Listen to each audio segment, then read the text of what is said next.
खबरदार जो दोबारा हाथ उठाया। ड्राइंग रूम में गूंजी उस भारी और सख्त मर्दाना आवाज ने जैसे वहां मौजूद हर इंसान को जड़ कर दिया। मेरी सास का हाथ बीच हवा में ही थम गया, जो अभी मेरे चेहरे पर एक और तमाचा जड़ने वाला था। मेरी आंखों से आंसू लगातार बह रहे थे और मैं फर्श पर बिखरी सब्जियों और टूटी हुई प्लेटों के बीच सिमटी हुई कांप रही थी। सबकी निगाहें दरवाजे पर खड़े उस आदमी पर टिक गई थीं, जिसकी आंखों में उस पल गुस्से की आग साफ दिखाई दे रही थी। यह हमारे घर की बात है, तुम इसमें दखल मत दो। मेरी सास ने घबराते हुए खुद को सही ठहराने की कोशिश की। ये किसी घर का मामला नहीं है, ये खुलेआम हो रहा जुल्म है और अपनी होने वाली ससुराल में मैं ऐसी हरकतें बिल्कुल सहन नहीं करूंगा। क्या आपको लगता है कि ये सब देखने के बाद मैं चुप रहूंगा? उस आदमी ने आगे बढ़कर मेरा हाथ पकड़ा और मुझे जमीन से उठाया। उसके स्पर्श में अपनापन और सहारा था, जिसे मैं उस वक्त समझ नहीं पाई। आज के बाद अगर इस लड़की की तरफ किसी ने बुरी नज़र से भी देखा, तो अंजाम अच्छा नहीं होगा। कमरे में फैली डरावनी खामोशी साफ बता रही थी कि आने वाला समय बहुत कुछ बदलने वाला है। मेरा नाम रिया है। लोग कहते हैं कि गरीबी इंसान को उम्र से पहले थका देती है, मगर मेरे पिता ने हमें कभी इस कमी का एहसास नहीं होने दिया। हम 4 बहनें थीं और कोई भाई नहीं था। पापा दिहाड़ी मजदूरी करते थे, पूरा दिन धूप में पसीना बहाते और शाम को लौटते समय कभी फल तो कभी मिठाई और कई बार छोटा सा लिफाफा जरूर लेकर आते। लोग ताने मारते थे कि 4 बेटियां हैं, इनकी शादियां कैसे करोगे? लेकिन पापा हमेशा मुस्कुराकर कहते, मेरी बेटियां कोई बोझ नहीं हैं, भगवान खुद रास्ता निकाल देगा। मैं सबसे बड़ी थी, इसलिए घर की जिम्मेदारी का दबाव मुझे जल्दी समझ में आने लगा था। हमारा घर भले ही कच्ची छत वाला था, लेकिन रिश्तों में मजबूती थी। जब मैं 22 साल की हुई, तो मोहल्ले की औरतों की बातें तेज हो गईं। अरे सरला बहन, बेटियां बड़ी हो गई हैं, कब तक घर में बैठाकर रखोगी? जमाना ठीक नहीं है। ये बातें मेरी माँ के दिल को चीर देती थीं। फिर एक दिन पापा काम से लौटे, तो उनके चेहरे पर अलग ही चमक थी। घर आते ही उन्होंने माँ से कहा, रिया की माँ, भगवान ने हमारी सुन ली। आज ठेकेदार के यहाँ काम देखने वाले सुपरवाइजर ने अपने बेटे आकाश के लिए रिया का रिश्ता मांगा है। लड़का पढ़ा लिखा है और अपना छोटा सा कारोबार भी संभालता है। माँ ने राहत की सांस लेते हुए भगवान का शुक्र अदा किया। जब वे लोग मुझे देखने आए, तो मेरी होने वाली सास उस दिन बहुत मीठा व्यवहार कर रही थीं। उन्होंने मुझे ऊपर से नीचे तक ध्यान से देखा और बोलीं, आपकी बेटी तो बहुत सुंदर है, हमें किसी तरह का दहेज नहीं चाहिए, बस लड़की संस्कारी और समझदार होनी चाहिए। उनकी चिकनी बातों ने मेरे सीधे सादे माँ बाप का दिल जीत लिया था। आकाश भी साथ आया था। वह कम बोलने वाला और शांत स्वभाव का लगा। बात पक्की हो गई और शादी की तारीख रख दी गई। पापा ने अपनी सारी जमा पूंजी लगा दी, ताकि उनकी बेटी को किसी चीज की कमी न रहे। शादी वाले दिन घर में खूब हलचल थी। मैं दुल्हन बनकर बैठी थी। जब पापा मेरे पास आए, तो उनकी आंखें भरी हुई थीं। मेरी बिटिया, आज तू पराए घर जा रही है। मैंने अपनी ताकत से ज्यादा तेरे लिए सब किया है। फिर भी कोई कमी रह जाए तो मुझे माफ करना। उन्होंने प्यार से मेरे सिर पर हाथ रखा।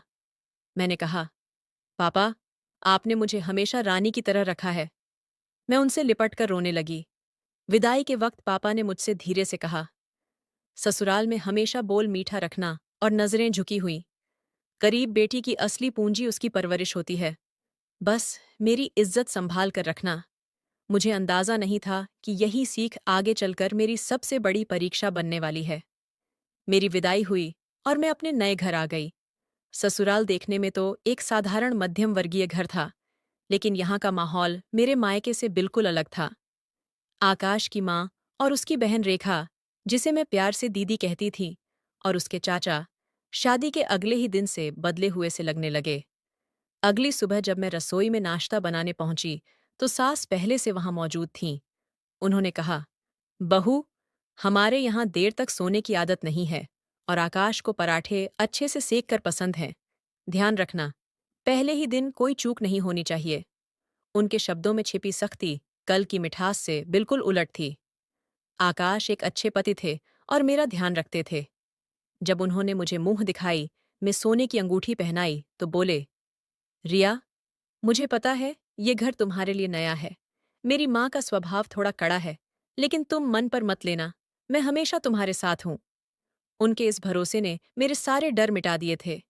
मुझे लगा पापा सही कहते थे। मेरी किस्मत अच्छी है। मैं यह नहीं जानती थी कि यह खुशी ज्यादा देर टिकने वाली नहीं है। कुछ दिन ससुराल में रहने के बाद मैं कुछ समय के लिए मायके आई। एक रात मैं पापा के पास बैठी थी। वे उदास होकर एक पुरानी फोटो देख रहे थे। तभी उन्होंने कहा, रिया, काश मेरा वह दोस्त आज जिंदा होता, या हम उससे अलग न हुए होते, तो हमारी जिंदगी कुछ और होती। कई बार पैसे का घमंड इंसान को अपने लोगों से दूर कर देता है। मैंने हैरानी से पूछा, कौन सा दोस्त पापा? उन्होंने बात बदलते हुए कहा, छोड़ो बेटी, ये बहुत पुरानी बात है। बस इतना समझ लो कि कुछ रिश्ते टूट जाएं तो दोबारा नहीं जुड़ते। शायद वह अब किसी और ही दुनिया का हिस्सा बन चुका है। उस वक्त मैं उनकी बात का मतलब नहीं समझ पाई थी, लेकिन दिल में एक अजीब सी बेचैनी जरूर हुई। मैं सोचने लगी कि आखिर पापा किस दोस्त की बात कर रहे हैं। क्या सच में उनकी जिंदगी में कोई ऐसा अमीर इंसान था जिसके बारे में हम कभी नहीं जान पाए? शादी के शुरुआती महीने बिना किसी बड़े झटके के गुजर रहे थे। मेरी ननद रेखा कॉलेज जाती थी और खुद को किसी ऊंचे दर्जे की समझती थी। उसकी नज़रों में मेरे लिए हमेशा ही तिरस्कार छुपा रहता था। भाभी, मेरे कपड़े इस्त्री कर दो, और ध्यान रखना एक भी सिलवट न रह जाए। वह हुक्म चलाने के अंदाज में बोलती, और मैं हर बार हल्की सी मुस्कान के साथ उसकी बात मान लेती, क्योंकि पापा ने सिखाया था कि ससुराल में रिश्तों को संभाल कर रखना होता है। मेरी जिंदगी में खुशियां जैसे अभी ठीक से आई ही थीं कि 1 साल का वक्त आंख झपकते बीत गया।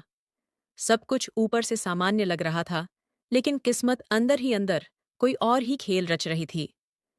उसी कैलेंडर में एक ऐसा दिन भी दर्ज था जिसने मेरी जिंदगी की सारी रोशनी छीन लेनी थी। हमारी शादी को अभी पूरे 11 महीने भी नहीं हुए थे, और पहली सालगिरह आने में बस कुछ ही हफ्ते बचे थे। उस सुबह आकाश दफ्तर जाने के लिए तैयार हो रहे थे, और मैं मेज पर उनका नाश्ता सजा रही थी। उनके चेहरे पर अजीब सी खुशी थी। रिया, आज जल्दी तैयार रहना। शाम को बाहर खाने चलेंगे। तुम्हें जो नया ढाबा पसंद आया था, वहीं चलेंगे। उन्होंने शर्ट के बटन ठीक करते हुए कहा। मैंने मुस्कुराकर चाय का कप उनकी तरफ बढ़ाया। मैंने कहा, रहने दीजिए। घर के खर्चे पहले ही बहुत हैं, और आगे कुछ जरूरी भुगतान भी करने हैं। आकाश ने प्यार से मेरा हाथ थाम लिया और बोले, अरे नादान, पैसे का क्या है, आता जाता रहता है। मेरी सबसे बड़ी दौलत तो तुम हो। बस शाम को तैयार रहना। वह मुस्कुराते हुए घर से निकल गए, और मैं दरवाजे के पास खड़ी उन्हें देखती रही। जब तक वह गली के मोड़ से नजरों से ओझल नहीं हो गए, मैं वहीं खड़ी रही। मुझे क्या पता था कि वही उनकी आखिरी झलक थी। पूरा दिन घर के काम में बीत गया, और मैं शाम होने का इंतजार करने लगी। करीब 6 बजे आसमान में काले बादल छा गए और हल्की बूंदाबांदी शुरू हो गई। तभी अचानक लैंडलाइन फोन की घंटी बज उठी। मैं रसोई में थी, इसलिए रेखा ने फोन उठाया। उसने जैसे ही सामने वाले की बात सुनी, उसके हाथ से फोन फिसल गया, और वह जोर जोर से चीखने लगी, मम्मी, अनर्थ हो गया है। भैया का एक्सीडेंट हो गया है। ये शब्द मेरे कानों में किसी तेज वार की तरह लगे। मैं दौड़कर बाहर आई। सास भी घबराकर कमरे से निकल आईं। क्या बकवास कर रही है? मेरे बेटे को क्या हुआ? रेखा कांपती आवाज में बोली, हॉस्पिटल से फोन था। कह रहे थे हालत बहुत गंभीर है। हम सब बदहवास हालत में अस्पताल पहुंचे। आपातकालीन वार्ड के बाहर लोगों की भीड़ थी। थोड़ी देर बाद डॉक्टर बाहर आए, तो सास ने दौड़कर उनका हाथ पकड़ लिया। डॉक्टर, मेरे बेटे को कुछ नहीं हुआ ना? डॉक्टर ने नजरें नीचे कर लीं और भारी स्वर में बोले, हमें बहुत अफसोस है। सिर में गहरी चोट थी। हम उन्हें बचा नहीं पाए। ये सुनते ही मेरी दुनिया जैसे ठहर गई। सास वहीं जमीन पर बैठ गई और जोर जोर से रोने लगी। मेरा जवान बेटा चला गया। मैं लुट गई। मैं सब कुछ हार गई। मैं दीवार के सहारे खड़ी रही। न रो पा रही थी, न बोल पा रही थी। सिर्फ आंसू थे जो बिना रुके बह रहे थे। आकाश का चेहरा आंखों के सामने घूम रहा था, और उनका वो वादा याद आ रहा था कि शाम को जल्दी लौटेंगे। वह लौटे जरूर, लेकिन सफेद चादर में लिपटे हुए। जब उनकी देह घर पहुंची, तो चारों तरफ चीख पुकार मच गई। मोहल्ले की औरतें इकट्ठा हो गईं। अभी अंतिम संस्कार भी नहीं हुआ था कि सास का रवैया मेरे लिए बदलने लगा। मैं आकाश के पास बैठी फूट फूट कर रो रही थी, तभी सास ने मेरा हाथ पकड़कर झटक दिया। दूर हट जा। मेरे बेटे की शादी को साल भी पूरा नहीं हुआ और तूने मेरा घर उजाड़ दिया। यह सब तेरे बदकिस्मत कदमों की वजह से हुआ है। सबके सामने उन्होंने मुझे धक्का दे दिया। आसपास की औरतों ने उन्हें संभालने की कोशिश की। बहन, खुद को संभालो। ये सब ऊपर वाले की मर्जी से हुआ है। ये लड़की तो खुद सब कुछ खो चुकी है। लेकिन सास की आंखों में सिर्फ नफरत थी। कैसी मर्जी? जब से यह लड़की इस घर में आई है, तब से मुसीबतें खत्म नहीं हुईं। आज मेरा बेटा भी चला गया। ये अपशकुन है। कुछ दिन बाद मेरे मायके से पापा मुझे लेने आए। उनका चेहरा बुझा हुआ था और शरीर भी पहले से ज्यादा कमजोर लग रहा था। आकाश की मौत ने उन्हें भी अंदर से तोड़ दिया था। बेटी, अब यहाँ क्या बचा है? चल हमारे साथ। उन्होंने प्यार से मेरे सिर पर हाथ रखा। मैं अपना सामान समेटने लगी तो मेरी नज़र अपनी तीनों कुंवारी बहनों पर पड़ी, जो एक कोने में चुपचाप खड़ी थीं। पापा का काम बंद हो चुका था और उम्र भी उनका साथ छोड़ रही थी। आकाश ही कभी कभी उनकी मदद कर देते थे। अब अगर मैं विधवा होकर घर लौटती तो उनका सहारा कैसे बन पाती? मेरी वजह से मेरी बहनों के रिश्ते भी अटक जाते। मैंने आंसू पोंछे और मन ही मन एक फैसला कर लिया। मैं पापा के पास गई और बोली, पापा, मैं आपके साथ नहीं जाऊंगी। ये मेरा घर है। आकाश की हर याद यहीं है। मैं यहीं रहूंगी। माँ रोते हुए बोली, बेटी, तेरी सास का व्यवहार तू देख रही है। वह तुझे चैन से नहीं जीने देगी। मैंने कहा, माँ, भगवान सब देख रहा है। मैं सब सह लूंगी। आप बस मेरे लिए दुआ करना। दिल को मजबूत करके मैंने उन्हें वापस भेज दिया। माँ पापा रोते हुए चले गए। जैसे ही दरवाज़ा बंद हुआ, मुझे एहसास हुआ कि मैंने खुद को अकेले ही मुश्किलों के बीच छोड़ दिया है। अगली सुबह सास सीधे मेरे कमरे में आ गईं। मैं पूजा की तैयारी कर रही थी। उन्होंने कहा, सुनो, अब वो दिन गए जब मेरा बेटा तुम्हें सिर आंखों पर बैठाता था। अगर इस घर में रहना है तो नौकरानी बनकर रहना होगा। यहाँ मुफ्त का खाने वाला कोई नहीं रहता। उठो और सफाई शुरू करो। मैंने बिना कुछ कहे सिर झुका लिया और रसोई की तरफ बढ़ गई। रेखा कुर्सी पर पैर चढ़ाए बैठी सेब खा रही थी। मुझे देखते ही बोली, भाभी, मेरे कमरे की भी सफाई कर देना। मुझे धूल से परेशानी होती है, इसलिए मैं खुद नहीं करूंगी। उसकी आवाज में वही जहर था जो सास के शब्दों में था। मुझे समझ आ गया था कि आकाश के जाने के बाद मेरे सिर से सम्मान की छाया उठ चुकी है और अब इस घर में हर सांस की कीमत मुझे अपमान सहकर चुकानी होगी। लेकिन मुझे यह अंदाजा नहीं था कि यह सब तो बस शुरुआत है। असली दर्द और जुल्म अभी बाकी थे, जिनकी मैंने कभी कल्पना भी नहीं की थी। दिन धीरे धीरे हफ्तों में बदल गए और हफ्ते महीनों में ढलते चले गए, लेकिन मेरी जिंदगी में एक भी दिन सुकून का नहीं था। आकाश को गए ज्यादा वक्त नहीं हुआ था, फिर भी इस घर में मेरी पहचान बहू की नहीं, बल्कि बिना पैसे की काम करने वाली नौकरानी जैसी बन चुकी थी। मैं रोज सुबह अंधेरे में उठती, पूरे घर में झाड़ू लगाती, पोंछा करती, नाश्ता बनाती और फिर सास और ननद के जागने का इंतजार करती। एक दिन मैं रसोई में बर्तन मांज रही थी, तभी सास की कर्कश आवाज गूंजी, अरे ओ रानी साहिबा, नाश्ता कब तक मिलेगा या आज भूखा ही मारने का इरादा है? मैं घबराकर जल्दी से हाथ पोंछते हुए ट्रे उठाकर खाने की मेज तक पहुंची। रेखा पहले से कुर्सी पर बैठी हुई थी। मैंने कांपते हाथों से चाय का कप सास के सामने रखा। उन्होंने एक घूंट लिया और अगले ही पल प्याली समेत चाय फर्श पर फेंक दी। यह क्या बना दिया है? इतनी मीठी चाय क्यों बनाई है? क्या चाहती है कि मुझे शुगर हो जाए और मैं भी मर जाऊं ताकि इस घर पर तेरा राज हो जाए? वह चीख पड़ी। मैं डर के मारे पीछे हट गई और धीरे से बोली, माँ जी, मैं रोज जितनी चीनी डालती हूँ उतनी ही डाली है। तू अब मुझे जवाब देना सिखाएगी?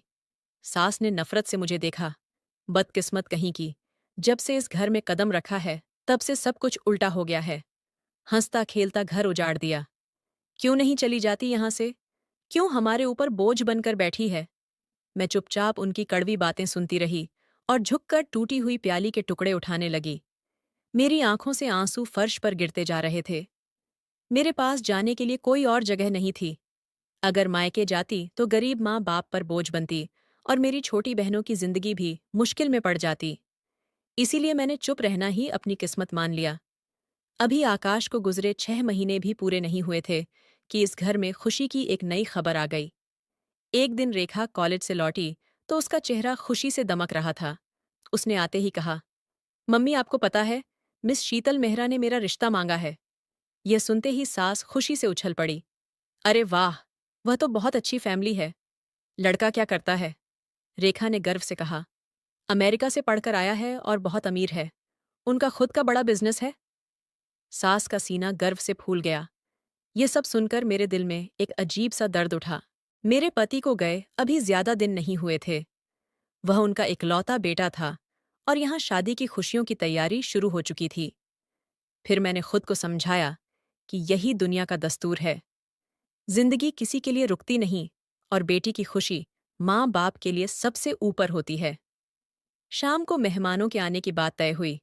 सास मेरे कमरे में आई और सख्त आवाज में बोली, खबरदार जो मेहमानों के सामने दिखाई दी, अपनी मनहूस परछाई मेरी बेटी की खुशी पर मत डालना।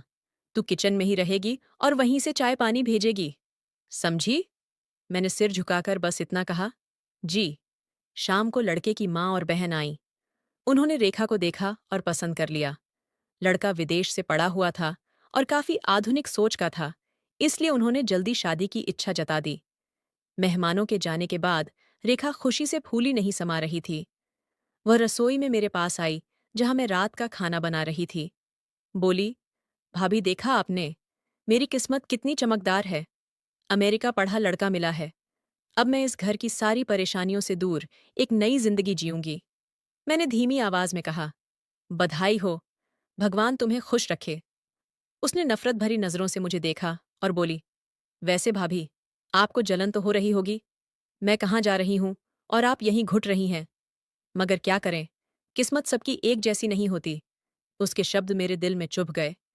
वह यह भूल गई थी कि मैं भी कभी सपने लेकर इस घर में आई थी, जो अब टूट चुके थे। कुछ ही दिनों में रिश्ता पूरी तरह तय हो गया। सास का व्यवहार और ज्यादा कठोर हो गया।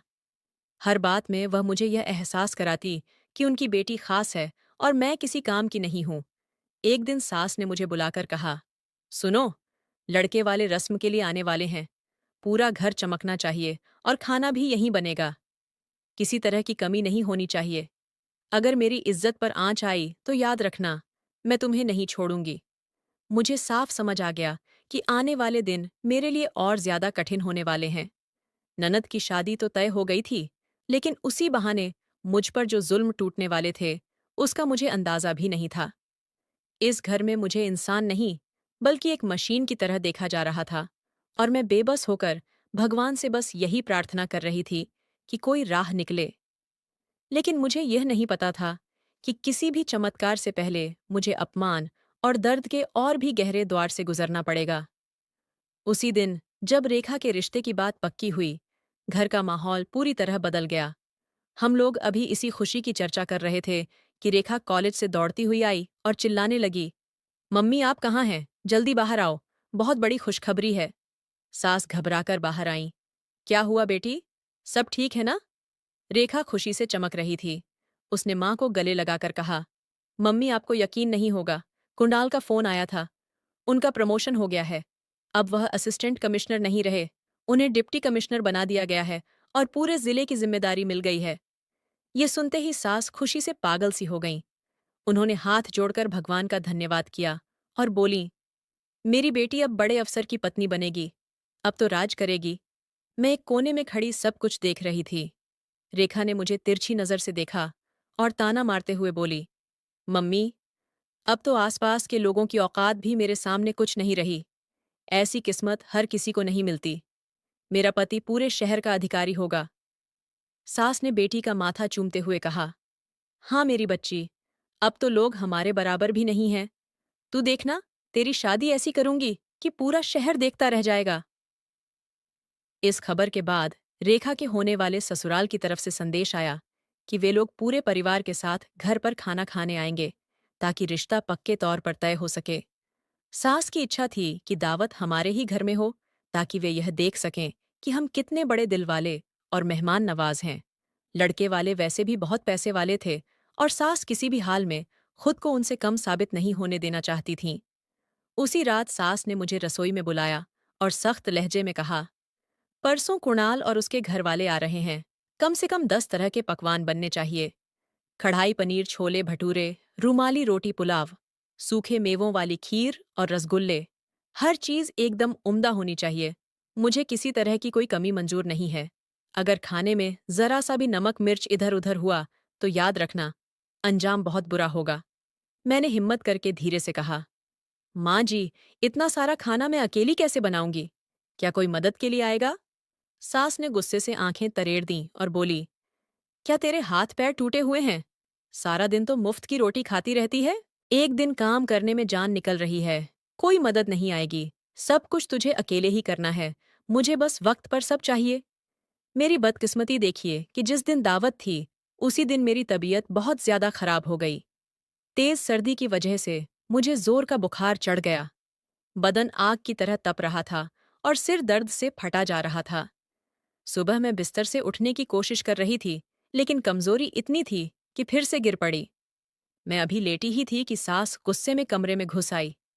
अरे ओ महारानी, अभी तक सो रही है? दोपहर होने वाली है और किचन में सन्नाटा पड़ा है। शर्म नहीं आती?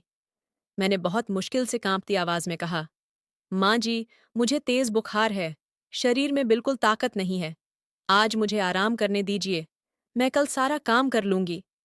मेरी बात पूरी होने से पहले ही सास ने झटके से मेरा हाथ पकड़ लिया और मुझे बिस्तर से नीचे खींच लिया। बहाने मत बना।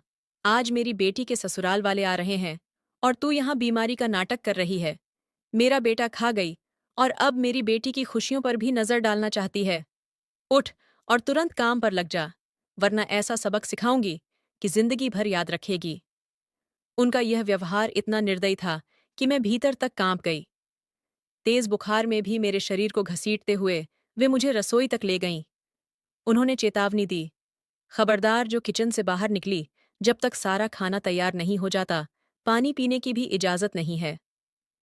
मैं लड़खड़ाते कदमों से रसोई में पहुंची।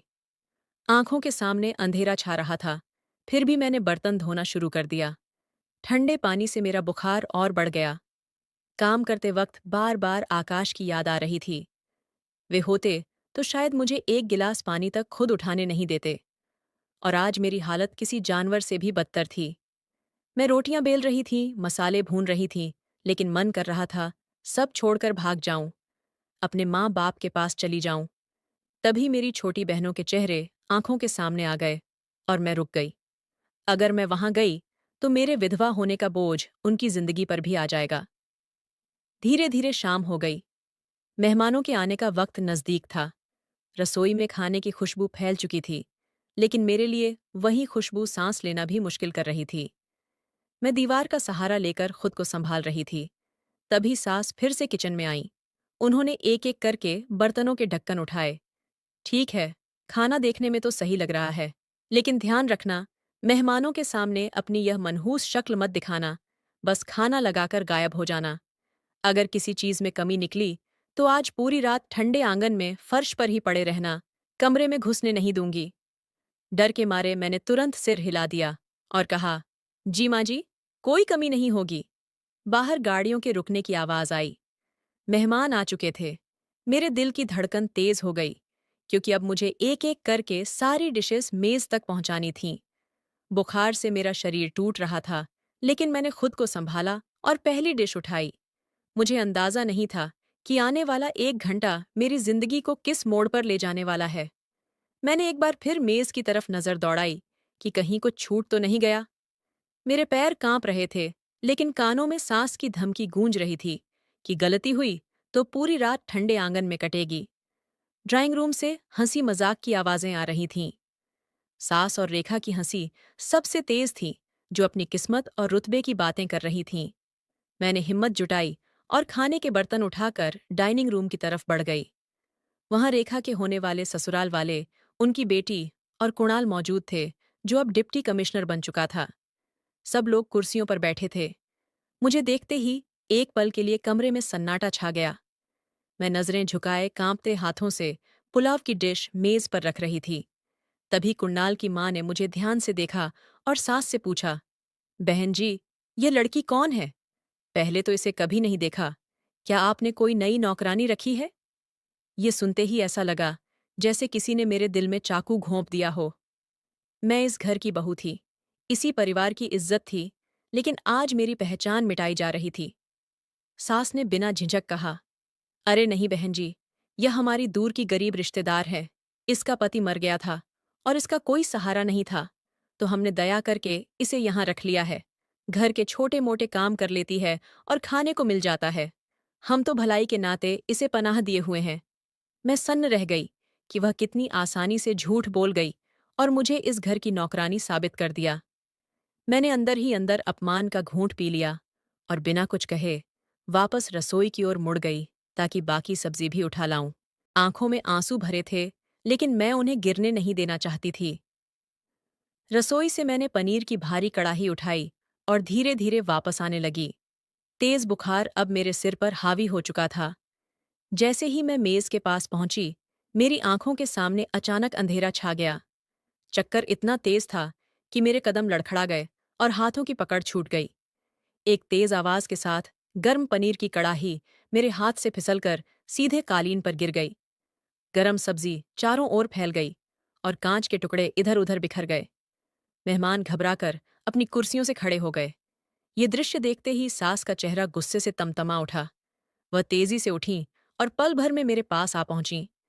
इससे पहले कि मैं कुछ कह पाती या माफी मांगती, उन्होंने सबके सामने पूरी ताकत से मेरे गाल पर जोरदार तमाचा जड़ दिया। अंधी हो गई है क्या? उनकी आवाज पूरे घर में गूंज उठी। उन्होंने मेहमानों की तरफ देखते हुए कहा, देखा बहन जी, इसी वजह से मैं इसे सामने नहीं लाती। जहां जाती है अपनी बदकिस्मती फैला देती है। इतना महंगा कालीन और सारा खाना बर्बाद कर दिया। मेहमान कभी मेरी तरफ तो कभी सास की तरफ हैरानी से देख रहे थे। मेरे गाल पर उंगलियों के निशान साफ उभर आए थे और आंखों से आंसू बहने लगे थे। लेकिन सास का गुस्सा अभी शांत नहीं हुआ था।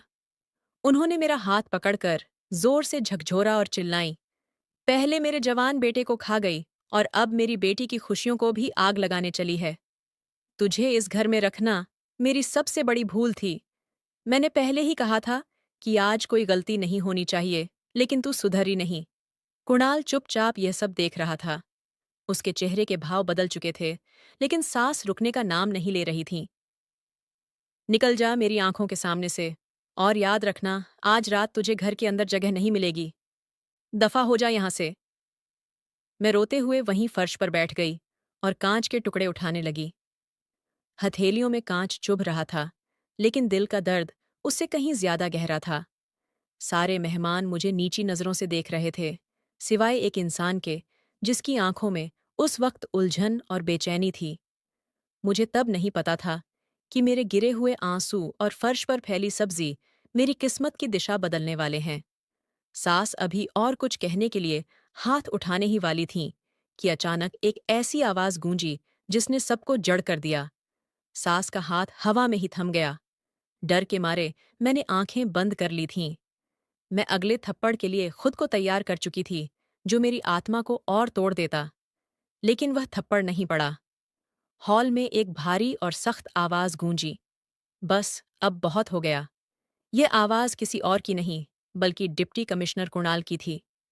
मैंने घबराकर आंखें खोलीं तो देखा कुंडाल अपनी कुर्सी से खड़ा हो चुका था और उसका चेहरा गुस्से से लाल था। उसकी माँ और बहन भी हैरानी से उसे देख रही थीं।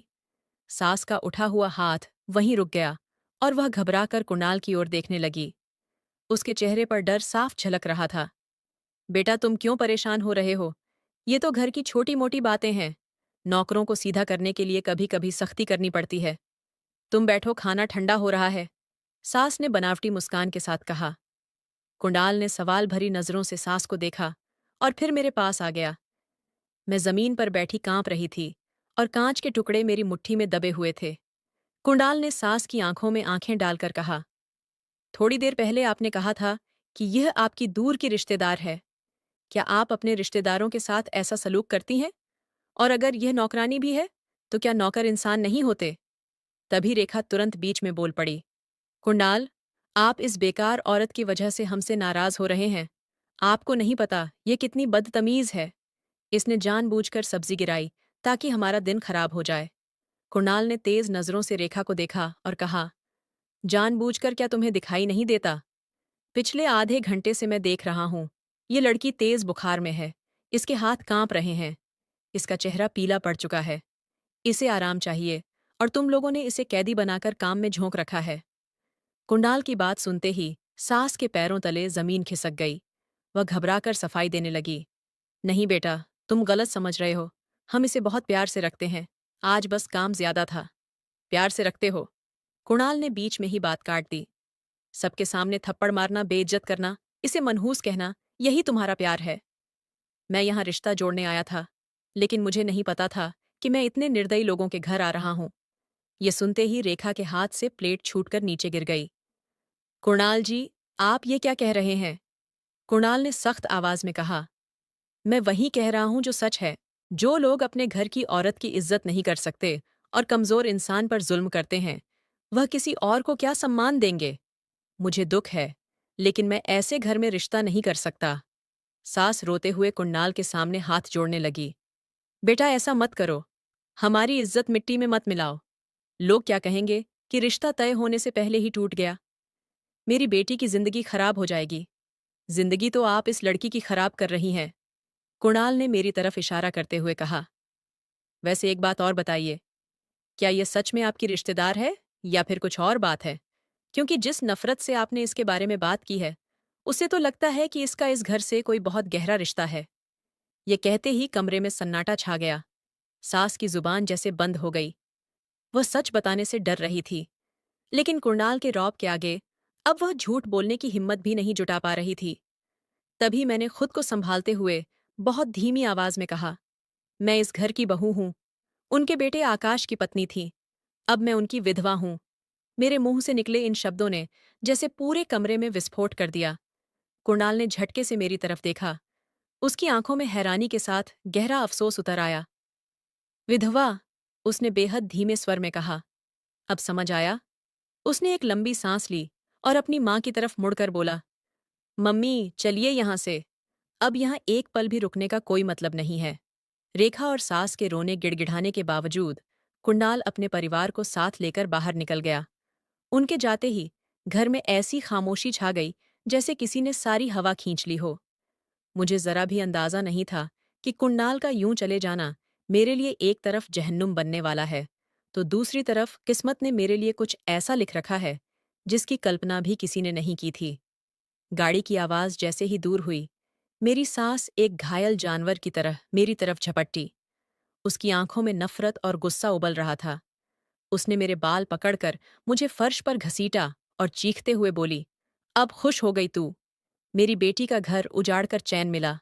मैंने पहले ही कहा था, अपना मनहूस मुंह मत दिखाना, लेकिन तूने जानबूझकर तमाशा किया। मैं दर्द से कराह रही थी। बुखार की वजह से बदन आग की तरह जल रहा था। मैंने रोते हुए कहा, माँ जी, भगवान को गवाह मानकर कहती हूँ, मैंने कुछ नहीं किया। मुझे चक्कर आ गया था। मेरा यकीन कर लीजिए। तभी रेखा भी रोती चिल्लाती बाहर आई और मुझ पर टूट पड़ी। मम्मी, ये औरत डायन है। इसी ने जलन में मेरा रिश्ता तोड़ा है। इसे बर्दाश्त नहीं हो रहा था कि मैं अफसर की पत्नी बनूं। इसे अभी इसी वक्त घर से बाहर निकालो। सास ने मेरा हाथ पकड़कर मुझे घसीटते हुए आंगन में धकेल दिया। बाहर कड़ाके की ठंड थी और सर्द हवा बदन को चीर रही थी। उसने मुझे आंगन के बीचों बीच धक्का देकर गिरा दिया और बोली, आज पूरी रात यहीं पड़े रहना। अगर अंदर आने की कोशिश की तो टांगे तोड़ दूंगी। यहीं सड़ो। सुबह तक जिंदा रही तो देखा जाएगा। इतना कहकर उसने दरवाजा जोर से बंद कर दिया और कुंडी चढ़ा दी।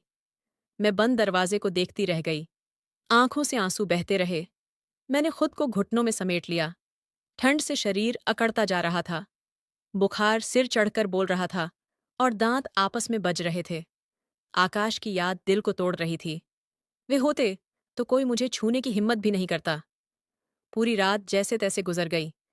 कभी होश रहता, कभी बेहोशी सी छा जाती। सुबह पक्षियों की आवाज के साथ दरवाजा खुला। सास बाहर आई। उसके हाथ में मेरा छोटा सा बैग था, जिसमें मेरे कुछ कपड़े थे। उसने बैग मेरे ऊपर फेंकते हुए कहा, उठो। बहुत हो गया नाटक। अब एक पल भी मैं तुम्हें इस घर में नहीं देखना चाहती। अभी इसी वक्त निकल जाओ। सड़कों पर मरना है तो मरो, या अपने गरीब बाप के सिर पर जाकर बोझ बनो। मुझे कोई फर्क नहीं पड़ता। कांपते हाथों से मैंने बैग उठाया। पैरों में खड़े होने की ताकत नहीं थी, लेकिन अपनी इज्जत बचाने के लिए वहां से जाना ही बेहतर लगा। दीवार का सहारा लेकर मैं उठी और जैसे ही गेट की तरफ पहला कदम बढ़ाया, अचानक दरवाजे पर दस्तक हुई। सास और रेखा दोनों चौंक गईं। इतनी सुबह कौन हो सकता है? सास ने इशारे से कहा, मुझे साइड में छुपा दो, लेकिन तब तक दरवाजा खुल चुका था। सामने कुणाल खड़ा था, वही कुणाल जो रात को सब खत्म करके गया था। उसके चेहरे पर सख्ती थी और आंखों में अजीब सी दृढ़ता। सास हकलाते हुए बोली, बेटा तुम यहां क्यों आए हो? कल तो सब तोड़कर चले गए थे। कुणाल ने एक नज़र मुझ पर डाली। मैं ठंड से कांप रही थी और बुखार से बेहाल थी। मेरी हालत देखकर उसके जबड़े कस गए। वह बोला, हाँ आंटी, मैं सब खत्म करके गया था, लेकिन एक बात अधूरी रह गई थी। मैं पूरी रात सो नहीं पाया। दिल पर बोझ था। उसी को उतारने आया हूं। रेखा की आंखों में उम्मीद चमक उठी। क्या आप माफी मांगने आए हैं? क्या आपने फैसला बदल लिया है? मुझे पता था आप मुझे छोड़कर नहीं जा सकते। कुणाल ने उसकी बात का कोई जवाब नहीं दिया और सीधे मेरी तरफ बढ़ गया। सास चीख पड़ी, खबरदार उसके पास मत जाना। हम इसे निकाल रहे हैं। ये इसी लायक है। कुणाल ने पलटकर सास की तरफ देखा और शांत लेकिन भारी आवाज में कहा, जिसे आप निकाल रही हैं, मैं उसी को लेने आया हूं। सास और रेखा दोनों जैसे पत्थर की मूर्ति बन गईं। उन्हें यकीन नहीं हो रहा था। मैं खुद हैरान थी कि जो इंसान कल तक मेरे लिए अजनबी था, वह आज मेरे लिए वापस क्यों आया है? क्या यह सिर्फ दया थी या इसके पीछे कुछ और था? मुझे नहीं पता था कि कुणाल की यह वापसी महज हमदर्दी नहीं, बल्कि एक ऐसा रिश्ता है जो पहले ही कहीं लिखा जा चुका था। जैसे ही कुणाल ने कहा कि वह मुझे लेने आया है, सास और रेखा के चेहरे का रंग उड़ गया। सास ने जोर से हंसते हुए कहा, तुम होश में हो ना? शायद तुमने ठीक से सुना नहीं। ये मेरे बेटे की विधवा है।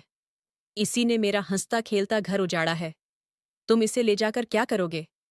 अपने घर में नौकरानी बनाकर रखोगे? कुणाल ने बेहद गंभीरता से उसकी तरफ देखा और ठहरे हुए शब्दों में कहा, नहीं आंटी, मैं इसे नौकरानी बनाकर नहीं ले जा रहा। मैं इसे सम्मान देने आया हूं। मैं रिया से शादी करूंगा। ये सुनते ही जैसे सबके पैरों तले जमीन खिसक गई। रेखा के मुंह से चीख निकल गई, शादी? क्या आप पागल हो गए हैं? आप मुझे जैसी पढ़ी लिखी लड़की को छोड़कर इस विधवा औरत से शादी करना चाहते हैं? ये तो हमारे घर में काम करने लायक भी नहीं है। कुणाल ने तेज नजरों से मेरी सांस की ओर देखा और हाथ उठाकर साफ इशारा कर दिया कि अब एक शब्द भी नहीं सुनना है। खूबसूरती किसी के चेहरे में नहीं होती। असली सुंदरता इंसान के स्वभाव और उसकी सच्चाई में होती है। और यह बात मुझे तुम लोगों में कहीं भी दिखाई नहीं दी। मेरी सास गुस्से से कांपने लगी। वह तेजी से मेरे पास आई और ऊंची आवाज में बोली, यह मेरे बेटे की पत्नी है। यह एक विधवा है, समझे तुम? तुम्हें जरा भी अंदाजा है तुम क्या बोल रहे हो? समाज क्या कहेगा? एक डिप्टी कमिश्नर उस औरत से शादी करेगा जिसके पति को मरे अभी कुछ ही महीने हुए हैं। क्या तुम्हें इस दुनिया में कोई और लड़की नहीं मिली? कुंडाल ने एक कदम आगे बढ़ाया और पूरी मजबूती के साथ कहा, मैं जो कह रहा हूं वह बिल्कुल सही है। अगर यह आपके बेटे की विधवा है तो क्या हुआ? क्या किसी विधवा को जीने का और दोबारा शादी करने का अधिकार नहीं है? हमारा कानून और हमारा धर्म दोनों ही उसे यह हक देते हैं। मैं इससे शादी करूंगा क्योंकि कल रात इसकी आंखों में जो दर्द मैंने देखा, उसी ने मुझे यह फैसला लेने पर मजबूर कर दिया। मैं दीवार से टिककर खड़ी यह सब सुन रही थी। मुझे यकीन ही नहीं हो पा रहा था कि मेरे साथ यह सब सच में हो रहा है। तेज बुखार की वजह से मेरा सिर घूम रहा था, लेकिन कुणाल की बातें मेरे दिल में अजीब सी राहत भर रही थीं। मुझे लग रहा था जैसे किसी ने पहली बार मेरे दर्द को सच में समझा हो। रेखा रोते हुए चीख पड़ी, मैं बर्बाद हो गई। इस रिया ने मुझ पर जरूर कोई जादू कर दिया है। ये औरत बहुत चालाक है। इसने बेचारी बनकर आपको अपने जाल में फंसा लिया है। बस करो रेखा। कुणाल की आवाज में ऐसी सख्ती थी कि वह सहमकर चुप हो गई। मैंने अपनी आंखों से देखा है कि तुम लोग इसके साथ कैसा व्यवहार करते हो। जो लोग अपनी ही भाभी को जानवर की तरह आंगन में फेंक देते हैं, उनसे मुझे इंसानियत की कोई उम्मीद नहीं है। इसके बाद कुणाल मेरी ओर मुड़ा। उसकी आवाज अचानक बहुत नरम हो गई। उसने कहा, रिया, तुम्हें इन निर्दयी लोगों के साथ रहने की कोई जरूरत नहीं है। मैं अभी तुम्हें अस्पताल ले जाऊंगा और उसके बाद तुम्हारे माता पिता के घर जाकर पूरे सम्मान के साथ तुम्हारा हाथ मांगूंगा। अब तुम अकेली नहीं हो। मेरी सास ने हमारा रास्ता रोकने की कोशिश की और गुस्से में बोली, मैं इसे यहां से जाने नहीं दूंगी। ये मेरे घर की इज्जत है। कुणाल ने हल्की लेकिन तीखी मुस्कान के साथ जवाब दिया, इज्जत? आपकी इज्जत तो आपने खुद बीती रात आंगन में फेंक दी थी। अब यह आपके घर की इज्जत नहीं है, बल्कि मेरी होने वाली जिम्मेदारी है। रास्ते से हट जाइए। कुणाल ने आगे बढ़कर मेरा बैग उठा लिया।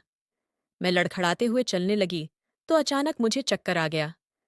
मैं गिरने ही वाली थी कि कुणाल ने मुझे संभाल लिया। उस पल मेरी सास और रेखा की आंखों में हार और गुस्से का मिला जुला भाव साफ नजर आ रहा था। वे अपनी ही रची हुई साजिश में बुरी तरह फंस चुकी थीं। कुणाल मुझे गाड़ी में बैठाकर वहां से ले गया। मैंने पीछे मुड़कर उस घर को देखा जहां मैंने अपमान और तिरस्कार के अनगिनत पल झेले थे। मुझे समझ नहीं आ रहा था कि कुणाल मुझ पर इतना मेहरबान क्यों है। लेकिन जैसे ही मैं गाड़ी में बैठी, मुझे महसूस हुआ कि मेरे सिर से अंधेरी रात का बोझ हट रहा है और मेरी जिंदगी में एक नई सुबह आने वाली है। हालांकि यह सुबह अपने साथ एक ऐसा छुपा हुआ सच भी लेकर आ रही थी जो मेरी पूरी दुनिया बदलने वाला था। गाड़ी मेरे मायके की गली में जाकर रुकी तो मेरा दिल जोर जोर से धड़कने लगा। कुणाल ने उतरकर दरवाजा खोला और मुझे सहारा देकर बाहर निकाला। दरवाजे पर दस्तक हुई तो पापा बाहर आए। मुझे इस हालत में देखकर उनके हाथ कांपने लगे। रिया बेटी, ये कैसी हालत बना ली है तुमने? उनकी आवाज कांप रही थी। तभी माँ भी भागती हुई बाहर आई और मुझे सीने से लगा लिया। मेरी बच्ची, उन्होंने तुम्हें मारा है क्या? मुझे सब बता, क्या हुआ है? कुणाल चुपचाप एक तरफ खड़ा था। पापा की नजर जब उस अनजान आदमी पर पड़ी तो वे चौंक गए। बेटा, आप कौन हैं? और मेरी बेटी को इस हालत में यहाँ क्यों लाए हैं? कुणाल ने बड़े सम्मान के साथ नमस्ते की और आगे बढ़कर पापा के पैर छुए। अंकल जी, मेरा नाम कुणाल है। मैं 40 साल का हूँ और डिप्टी कमिश्नर के पद पर कार्यरत हूँ। मैं रिया को उस जगह से निकाल कर लाया हूँ जहाँ उसे इंसान की तरह नहीं रखा जा रहा था। मैं आपसे एक बहुत जरूरी बात करने आया हूँ। पापा हमें अंदर ले गए। कमरे में बैठकर कुणाल ने विस्तार से पिछली रात और आज सुबह की पूरी बात बताई। माँ और पापा ये सब सुनकर घबरा गए कि उनकी बेटी किन हालातों में जी रही थी। कुछ पल रुककर कुणाल ने गंभीर आवाज में कहा, अंकल जी, मैं जानता हूं कि यह वक्त आसान नहीं है, लेकिन मैं रिया को अकेला नहीं छोड़ सकता। मैं आपकी बेटी से शादी करना चाहता हूं। मैं वादा करता हूं कि इसे वह हर खुशी दूंगा जिसकी यह हकदार है। माँ और पापा दोनों ही सन्न रह गए। पापा ने भरी आंखों से कुणाल की ओर देखा और बोले, बेटा, तुम इतने बड़े अफसर हो और हम साधारण लोग हैं। रिया एक विधवा है। लोग क्या कहेंगे? क्या तुम्हारा परिवार इस रिश्ते को स्वीकार करेगा? कुणाल ने शांत मुस्कान के साथ कहा, लोगों का काम बातें बनाना है। अपने फैसले की जिम्मेदारी मैं खुद लूंगा। मेरे लिए रिया का विधवा होना कोई कमी नहीं है। मुझे सिर्फ आपकी अनुमति चाहिए। पापा ने मेरी ओर देखा। मैंने नजरें झुका लीं। मेरे दिल में मेरे दिवंगत पति आकाश की यादें थीं, लेकिन कुणाल का एहसान और उसका अपनापन मुझे मना करने की ताकत नहीं दे पाया। मैंने धीरे से सिर हिला दिया। पापा ने कुणाल के सिर पर हाथ रखते हुए कहा, भगवान तुम्हें हमेशा खुश रखे बेटा। तुमने मेरी डूबती हुई नाव को सहारा दे दिया। उसी शाम बेहद सादगी के साथ शादी की रस्में पूरी कर दी गईं। जब सब कुछ खत्म हुआ तो मुझे लगा कि मेरी जिंदगी का एक कठिन दौर पीछे छूट गया है। कुणाल ने मुझे एक नई जिंदगी दी थी, लेकिन मुझे जरा भी अंदाजा नहीं था कि जो इंसान आज मेरा पति बना है, उसका मेरे जीवन से एक ऐसा गहरा रिश्ता जुड़ा है जिससे मैं और मेरा परिवार सालों से अनजान रहे हैं।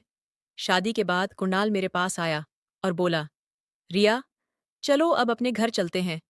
मैंने हैरानी से पूछा, कौन सा घर?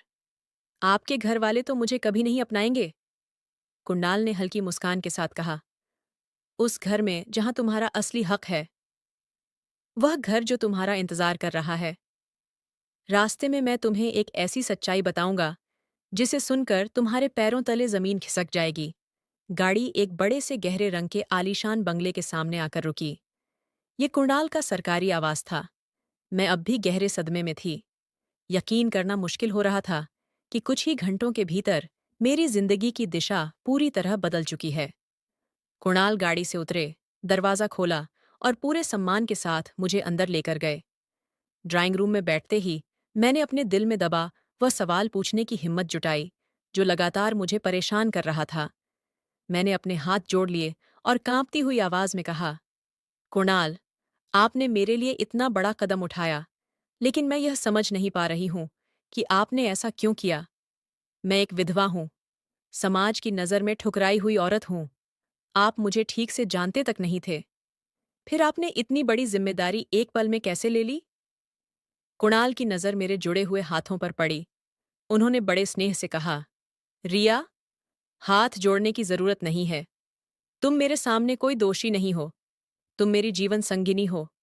और जहां तक मुझे न जानने की बात है, तो इस बात में तुम गलत हो। मैं तुम्हें आज से नहीं, बल्कि कई सालों से जानता हूं। मैं हैरानी से उनकी ओर देखने लगी। मैंने धीमे से पूछा, ये कैसे हो सकता है? मैं तो आपसे पहले कभी नहीं मिली। कुणाल मुस्कुराए। उन्होंने अपनी जेब से एक पुरानी, हल्की सी मुड़ी हुई तस्वीर निकाली और मेरे सामने रख दी। वह मेरी बचपन की तस्वीर थी, जो पापा ने बड़े प्यार से खिंचवाई थी। ये तस्वीर तुम्हें याद है? उन्होंने पूछा। ये तस्वीर मेरे पास तब से है, जब मैं पढ़ाई के लिए अमेरिका गया था। मेरे चेहरे पर सवाल साफ दिख रहे थे, तो उन्होंने बात आगे बढ़ाई। रिया, मैं कोई अजनबी नहीं हूं। मैं तुम्हारे पापा के पुराने दोस्त का वही बेटा हूं, जिसके बारे में शायद उन्होंने कभी तुम्हें बताया हो। मेरे पैरों तले जैसे जमीन खिसक गई। मुझे याद आया कि पापा ने कभी किसी दोस्त और उसके बेटे का जिक्र किया था। मैंने हाँ में सिर हिलाया, लेकिन शब्द नहीं निकल पा रहे थे। कुणाल ने कहा, मेरे माता पिता पहले यहीं रहते थे। फिर मेरे पिता को बड़ी तरक्की मिली, और उसी के साथ उनके भीतर घमंड भी आ गया। वे मुझे अपने साथ अमेरिका ले गए। मैं वहीं बड़ा हुआ। उसके बाद हम कभी मिल नहीं पाए। बस तुम्हारी यही तस्वीर मेरे पास तुम्हारी याद बनकर रह गई। मैं अक्सर इस तस्वीर को देखता था, तुम्हारी सादगी और मासूमियत को महसूस करता था। कब दिल तुम पर आ गया, मुझे खुद पता नहीं चला। मेरी आंखें भर आईं। ये वही टूटा हुआ रिश्ता था, जिसके लिए पापा अक्सर चुपचाप उदास हो जाया करते थे। कुणाल ने भावुक होकर कहना जारी रखा, जब मैं भारत लौटा, तो सबसे पहले अपने माता पिता से साफ कह दिया था कि अगर मैं शादी करूंगा, तो सिर्फ रिया से। लेकिन मुझे पता चला कि तुम्हारी शादी हो चुकी है। उस दिन मैं अंदर से टूट गया था। मैंने खुद को अपने काम में डुबो लिया। फिर अचानक खबर मिली कि तुम विधवा हो गई हो। और जब किस्मत ने मुझे तुम्हारी ननद के रिश्ते के बहाने वहां पहुंचा दिया, और मैंने तुम्हें उस हालत में देखा, तो मुझसे रहा नहीं गया। उसी पल मैंने ठान लिया था कि अब मैं तुम्हें और अन्याय सहने नहीं दूंगा। तुम मेरा बरसों पुराना प्यार हो। यह सुनते ही मेरी आंखों से आंसू बह निकले। जिसे मैं एक अनजान इंसान समझ रही थी, वह तो मेरे जीवन का भूला हुआ अपना निकला। मुझे पापा की कही बात याद आ गई कि भगवान रास्ते खुद बनाते हैं। जो किस्मत कल तक अंधेरे में डूबी हुई थी, वह आज कुणाल के रूप में रोशनी बनकर सामने खड़ी थी। उधर मेरी सास और रेखा को जब यह सच्चाई पता चली कि कुणाल कोई साधारण आदमी नहीं, बल्कि मेरे पिता के पुराने मित्र का बेटा है, और अब मैं एक डिप्टी कमिश्नर की पत्नी बन चुकी हूं, तो उनके भीतर जलन की आग भड़क उठी। रेखा का रिश्ता टूट चुका था, और मेरी सास को अपनी बेटी के लिए कोई ढंग का रिश्ता नहीं मिल पा रहा था। वे अपने किए पर पछताती रह गईं, लेकिन तब तक बहुत देर हो चुकी थी। जो होना था, वह हो चुका था। मैंने मन ही मन भगवान का धन्यवाद किया। उन्होंने मेरे धैर्य की परीक्षा ली थी, लेकिन उसका फल भी दिया। कुणाल के साथ मुझे वह सम्मान और अपनापन मिला, जिसकी मैंने कभी कल्पना भी नहीं की थी। इंसान योजनाएं बनाता है, लेकिन फैसले ऊपर वाला ही करता है। जो लोग सब्र रखते हैं और दूसरों के अधिकार नहीं छीनते, उन्हें जीवन में वह मिल जाता है जिसकी उन्होंने उम्मीद भी नहीं की होती। और जो लोग घमंड में आकर जुल्म करते हैं, उन्हें एक न एक दिन उसके परिणाम जरूर भुगतने पड़ते हैं। इज्जत और अपमान किसी के हाथ में नहीं होते, सब उसी की मर्जी से तय होता है। तो दोस्तों, आपको ये कहानी कैसी लगी, प्लीज़ कमेंट करके ज़रूर बताएं। अगर आपको ये कहानी पसंद आई हो, तो इसे लाइक करें और अपने दोस्तों के साथ शेयर करें। आगे भी ऐसी ही रोमांचक कहानियों के लिए हमारे चैनल को सब्सक्राइब करें और बेल आइकन दबाना ना भूलें, ताकि आप हमारी कोई भी कहानी मिस ना करें। धन्यवाद।